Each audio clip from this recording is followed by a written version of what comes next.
You was always supposed to be soft. Ain't nobody told you to get out here and be a no-limit soldier. A no-limit soldier. Doing everything hyper independent. Yeah. It is a trauma response. Yeah.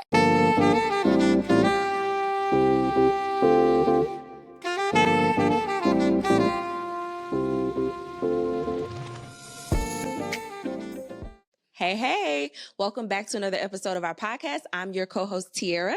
And I am Stephanie. Hey, girl. How you doing? Hey, girl. I'm doing good. I love your hair and your outfit. I love and your face. I love your blazer. Yes. I love these neutral tones. Thank you. It's giving. Tierra Sade is in the building. You're always a fashionista, though. Thank you. You too. I like your style. No, but you really be killing it. I don't be feeling like it, but thank you, friend. And then you say, like, we not dressing up this time. And when I see you, you be dressed up. I don't like that. Because you always look really nice. I thought we were casual. You know what? It's the clothes in my closet.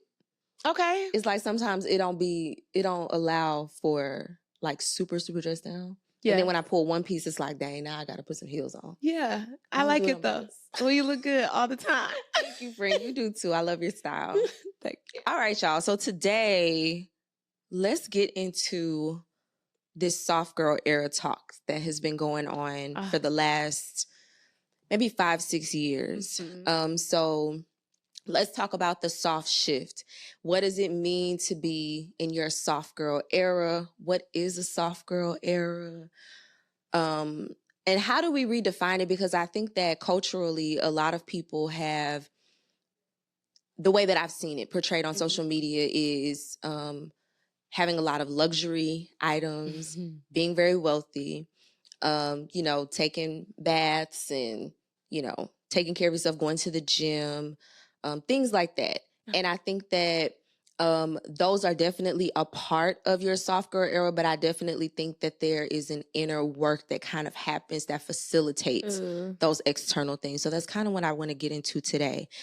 When you hear the term soft girl era, what comes to mind for you, Steph?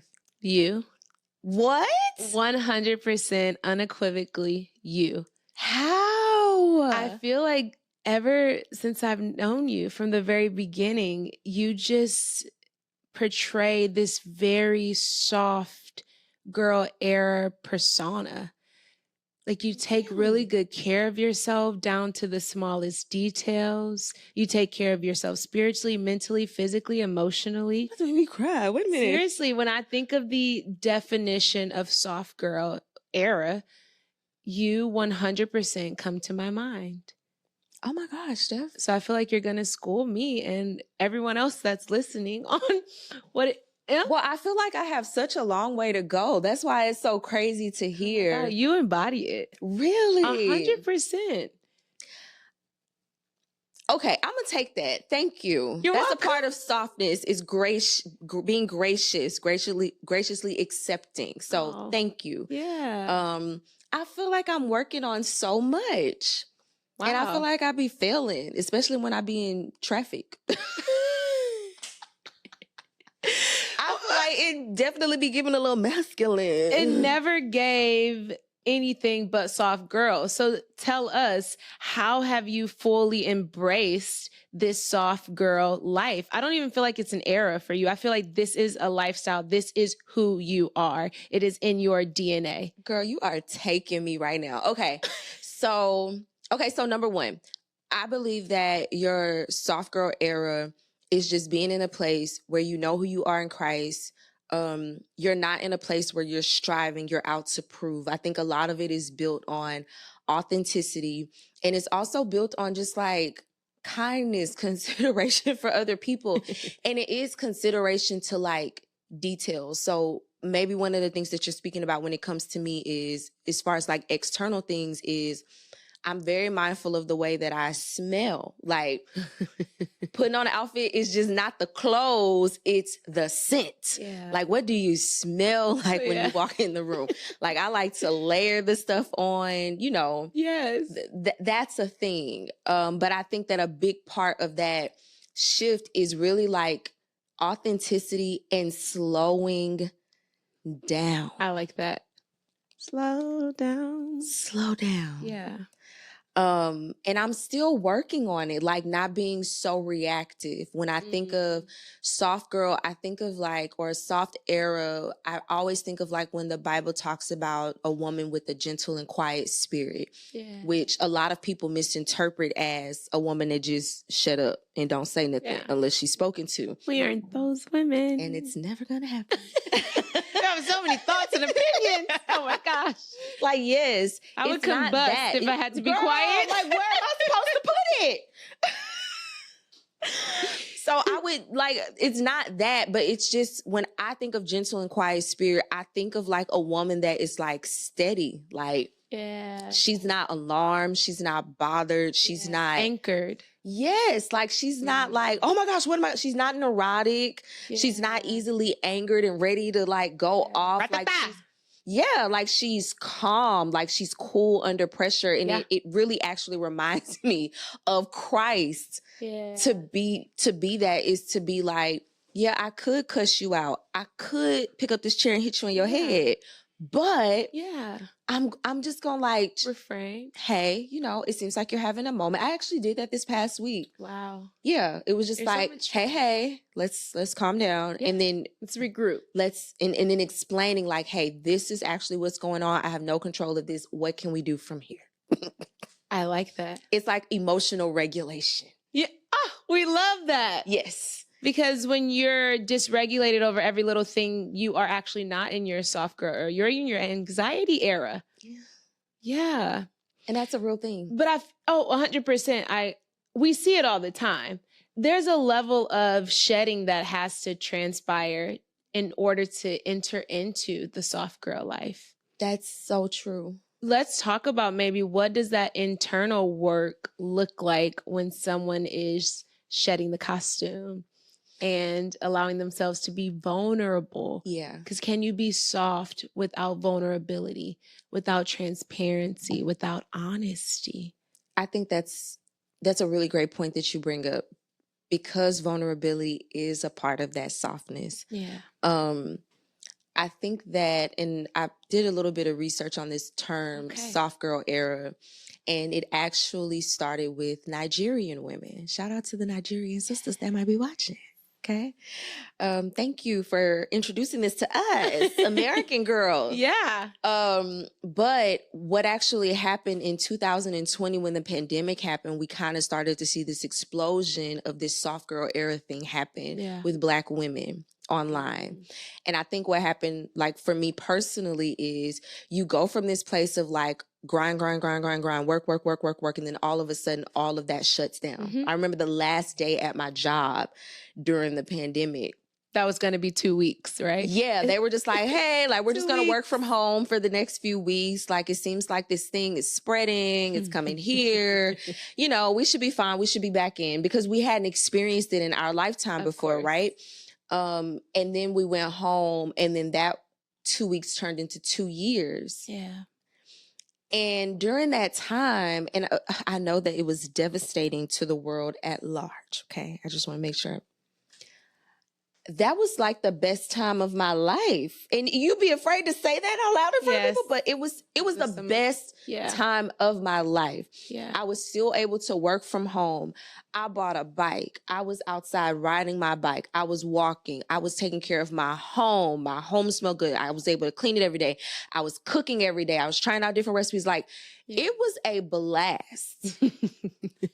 I mean, it was a blast for me. Yeah. I really feel like this is what it feels like to like not be 9 to 5 in. Like, yeah. And I think that's what happened for Black women as a whole. You know, of course, I know some people were very negatively affected by the pandemic, but I think that it changed our idea of what life could look like. Of course. And when we realized that like, oh, it actually feels great to have time to go get my nails done, to go get my hair done, to go walk, to go work out, to cook at home, to be at home, like to get a massage. Like, absolutely. When you realize like, oh, yeah, I think we never fully recovered from that back into this grind mode. Okay. So I think that while I'm saying rest and taking time and slowing down, I think that globally the Lord, the powers that be,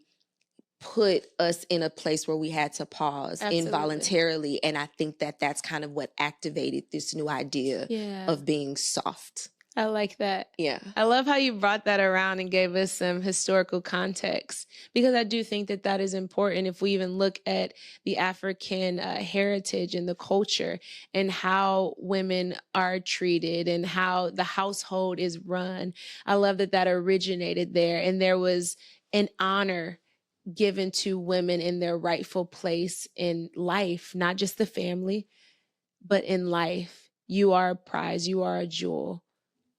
Let me show you how much you are worth it. Yeah. To just take a simple break.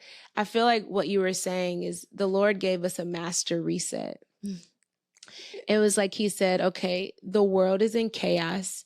And what comes to my mind is Noah and the ark and how, yes, the flood came and it was a major reset. And the Lord said he would never flood the earth again. But it's almost similar to that, but we were still able, some of us, to survive through it, where the Lord pushed the button and said, I'm going to take us on a master reset, and we're going to start this over because the train is derailed so far that I don't even know how we begin to get back to who we are, to the foundation, to the core of who we are. Yeah. And that is what the pandemic did for so many people, myself included. And so how was your experience during that? Do you feel like there was kind of a shift for you too? 100% there was a shift for me. I did have a close friend who passed during the pandemic who was my age, and that was devastating. But it also birthed a gratitude for life that I would not otherwise have. But just having that time of solace, there is something in isolation that I cannot get from connection. And there are things in connection that we cannot get from isolation. But in that time of being alone, there was so much depth added to my identity because I was forced to sit with myself. I always say, I think the most powerful thing that we can do aside from giving our lives to Christ is to identify how we feel about ourselves when we're with ourselves. And I got to really dig deep and figure out, okay, the version of myself that I have morphed into since undergoing deconstruction and hardship and trauma and everything else, is this the person that I want to be? Does this honor God's expectations for my life? And the pandemic allowed me a long enough time to pause, to be introspective, to shed, to unlearn, to relearn, and to regroup.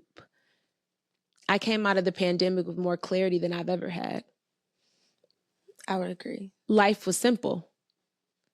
We need to get back to simplicity. And I don't want it to take us another global disaster for us to recalibrate. It will. For us to, it will.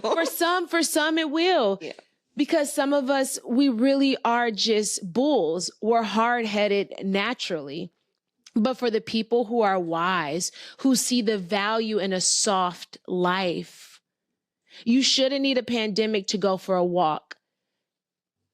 You aren't moving your body, your mental health will deteriorate. You aren't eating healthy. You aren't cooking your meals. You're eating out all the time, high sodium, preservatives. That will affect your ability for your body to perform. That will affect your mind, brain fog. The financial restraint and discipline that we had to have because we couldn't leave the house. Yeah, some of y'all didn't learn how to save until they shut the world down. Yep. Because you were forced. Yeah. That's good. That's good. I'm glad that you brought up money too, because I think that sometimes when we look at soft girl life, we think that you have to have a lot of money because a lot of the girlies, there's no shade to them because girl, do your thing. But a lot of the girlies that we see, they at least appear to be wealthy. They have a lot of money for luxury type of things, or they are married to a very wealthy man. that allows them the freedom to not have to work necessarily or to be able to only do like what they're passionate about and like, you know, be an influencer online or whatever. We love that. And yeah, we love that for you. Yeah, a lady of leisure. Yeah, we love that. But I think that for the woman that is not in that space, for the woman that is still single, for the woman that doesn't make, you know, 6 figures or, you know, whatever the number is that people think in their head that they need to be happy, they might think that, okay, this is something that I don't have access to. Or the single mother, like, I got these kids, like, I don't got time. Like, I don't have the capacity. I can't. Because if I don't, then what's going to happen with them? So what would you say as far as what does the soft life look like for that woman? Because I will open by saying, like, it's accessible to everybody because, and we'll get to this, I believe that it is our God-given right. That is what we were designed for. Come on. This is not a trend. We are getting back to divine alignment. You was always supposed to be soft. Ain't nobody told you to get out here being no-limit soldier. A no-limit soldier. Doing everything, hyper independent. It is a trauma response. Yeah. And I mean, we were conditioned that way because especially African-American women. Like we've been conditioned to that. But I think that this soft thing, it's always supposed to have been how we function. Yeah. Like we were never created to function in the same way that men do. Never. Yes. This is so good. We're not even wired hormonally. Men don't even need as much sleep as we do. They don't know when the luteal phase hit, I can't do the same stuff. I'm not the same person. I'm not. I have to tell myself sometimes, you are not sad. You are ovulating. You are not depressed. It's just luteal. You are in your luteal. It's just your hormones. And not to mention, when you get pregnant, you've had a baby and the stuff your hormones do after that baby, like our bodies just, they're not built for that same level of grind. 100%. It's a different approach to the grind. It's not to say that you got to sit at home and be Susie Homemaker. That's not what I'm saying. So don't clip it right there. And y'all don't come for me. Not what I'm saying. That's not what you said. That's not what I'm saying. I'm saying that. Demystify. Yeah, like it's not supposed to look the same way as a man. There is a different approach that women have. There's a different influence that we have.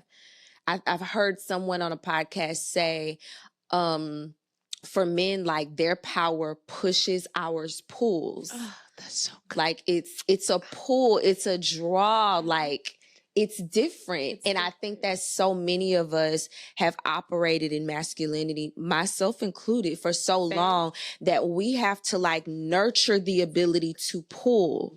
It doesn't come second nature to us like it used to for women that have not gone through some of the traumas generationally as we have as women and as Black women. Yeah. Even as Christian women, like we're leading the households, like we're going to church. I'm the prayer warrior of the house. Like there's certain things that we're just now getting back to. What does it look like to have a leader? Yeah. We were kind of joking earlier with our producers, like, no, we're not arguing with you. Like, whatever you tell us to do, that's what we're going to do. Like, we're not like that.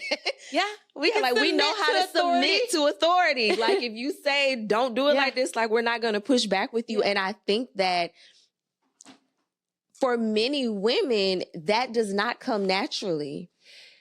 Yes, and even for us, like it's something you have to be conscious about to practice doing. Yes. And I think you have to also understand that humility does not challenge your strength. Say that one more time. One more time. Humility doesn't challenge your strength. It's not. Yeah. It just is. I think sometimes we also just read into things way too much. He didn't tell us, or whatever we're talking about, because we go off on tangents. We do believe that everyone has a little hint of ADHD, just given the climate, and we're all maybe potentially a little bit neurodivergent. And so we were saying, hey, if we go off trope, reel us back in. He's like, no, I'm not let y'all do that. We're like, no. You are leading this operation. We are submitting ourselves to your influence. Yeah. That didn't make us weak. You're stronger when you can acknowledge the strength of other people. Absolutely. And not feel inferior to that. As a matter of fact, Abigail in the Bible. I love Abigail. And I believe it's 1st or 2nd Samuel. Yes. She married the foolish husband Nabal. That's a whole nother podcast episode about don't marry a fool. He was a clinically diagnosed, I would say, yes, narcissistic personality. Very wealthy, very successful, but just ignorant. IGANT. Ignorant. Yeah. Full of himself. Very much so. Oh my goodness. Even his staff said, like, we can't reason with him. Like, egotistical. They went to Abigail. Yeah. Because they could not reason with him. Right? Oh, I have but so the much way that she approached King David, humility. She didn't go to her husband, and you have to, like, she used her power as a woman, her influence as a woman to stop David from coming to destroy them. She didn't go at him and be like, you better not come over here. She went and presented that basket. Sir. And she sent people before her. Yeah. She was very strategic. 100%. But she totally leaned in her feminine power, not masculine power. Yep. And that's what we're saying when it comes to like humility. I remember working with one of my coaching clients, and we were talking about, of course, you know, most single women, like, you know, they want companionship, they want a husband. Most of us, you know, we want that, or we think we do. Right. And one of the things that we worked on was, okay, in order for you to make space for that man, you've got to learn, like, you have to practice relinquishing control now, because when he gets here, you're going to override him. Yeah. Like, we can't make it. He just got to be strong enough. No, like, you've got to learn how to make space for other people to step in and do stuff, because a lot of times, and we all done it, like, I know I can do it better. Or like, if the kids wash the dishes for me or something, it's like, well, you didn't wash it the right way. Why you didn't do this? Why? And it's like, your assignment is to let someone help you and don't fix it. Yeah. Reclaim that time. Go take a bath. Yeah. And just say, thank you. Don't tell them what you would have done. Don't go behind them and fix it. I love this. Just let them do it. Yeah. And you go do something else that gives you your time back. And the reason why so many of us are struggling is because we don't know how to sit down and let somebody else do it. Even if it's not to your standard, they're just doing it that time. You can do it when you pick up that glass and you see it still got a little bit of juice at the bottom. You just wash that individual glass and you go on about your business until it's your turn to wash the dishes again. Like, we've got to learn to relinquish control in order for us to rest in that softness. You cannot do everything. Very true. That's why we're so stressed. That's why we're so exhausted. Overwhelmed. Burned out. Some of it is the world standard imposing things on us. Some of it is the men in our lives or leadership in our life that lets us down. But some of it is us. Yeah. And I think we have to get away from saying, well, I'm like this because I never had anyone to depend on. Because that feels like an excuse that justifies our behavior. And though it is true, it may be true. And I do want to validate, if you've never had anyone to lean on, you've never had that external support, you've never been able to fall back on someone, it makes it part near impossible or extremely difficult to lean in when people are there and they are present. What I would say to that is to really look for the people in your life who have shown you that you can depend on them. Yeah. And asking for help. Your strength is not measured by how well you handle things alone. I'm going to pause that right there, though. That's good. Because something came to my mind when you were talking. Go ahead. Oh, my goodness. I feel like, you know how sometimes people may say, I know I'm trying to like find it and like put it together where I'm not just like going all over the place, but this is so exciting to me. You know how sometimes people say, well, the moment required me to be masculine, to come out of character. What if stepping outside of God's original design for your life is never the answer? What if that's never the answer? Way. Because yes, when you were talking about Abigail, she could have been and he was going to annihilate the whole city. Her too. David said by Everything morning. that against the wall. But what if it is never the viable solution to step outside of God's original design for your identity, because everything that you need to tackle every single oppositional force, every unfortunate circumstance, it's inside of you. And you step outside of God's design, outside of his plan, outside of his purpose, when you think that you have to become something in order to address a situation. Abigail could have said, I need to become ratata. She could have said, I need to get all of our soldiers, and they're going to march before me as I go before David and get David in line.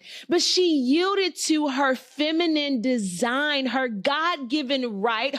She was beautiful, probably. I'm assuming she was cute. I mean, he married her. He married her. And I don't think he would marry a tree monster. Yeah, not at all. Because they said David was him. Yeah. You know, the theologians, that's what they say. Yeah. But all I'm saying is, what if we have been tricked into believing that in order to acquire the things that we desire, we must step outside of God's original design for our lives? 100%. Eve came from Adam. Esther. Yeah, I love Esther. But fundamentally, we are different for a reason. My dad says this all the time, and I think people get offended when my dad says this. But like on Father's Day, sometimes moms will say, what is that he says? Well, I'm going to step on your toes first, but then I'm going to...